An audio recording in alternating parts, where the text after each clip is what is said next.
এরকম একটা হয়েছে। এই বাবা আরো জোরদার লেগেছে। এই প্রীতম দেখে ওই জায়গা দিয়ে পেছনে অনেকটা জায়গা রাখবে যে হুশ করে বেরিয়ে যেতে পারে, ঠিক আছে? হ্যাঁ পুলিশগুলো দাঁড়িয়ে আছে কেন ওখানে? আরে অ্যাম্বুলেন্সকে ডাকবে, ফায়ার ব্রিগেড আসবে তারপরে না। হ্যাঁ ওই জন্যই ভাবছি যে এত জ্যাম লেগে গেছে। কি বাবা, এই প্রথম আমি দেখলাম গাড়িতে আগুন লাগা। পুলিশগুলো এত কাছে দাঁড়িয়ে আছে কেন? ওরা জানে না তাই।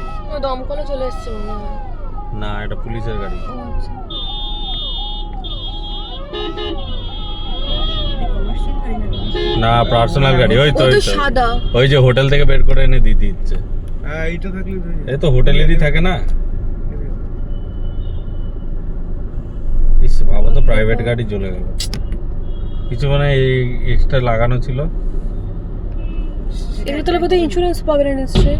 এই ওই যে বাস করলো। এখন তুমি বাবা এখান থেকে প্রীতম এগিয়েও না, হ্যাঁ তুমি করো, লেফট নিয়ে নাও।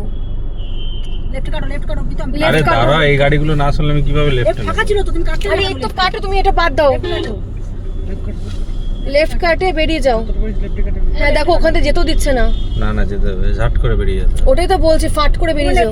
লেফট কাটে বেরো। বাপ রে বাপ, পুরো ধরে গেছে গাড়িটা। এখন পেট্রোল ট্যাঙ্কে পেট্রোলের গাড়িতে গেলে না তোমার পুরো বাস্ট করবে না?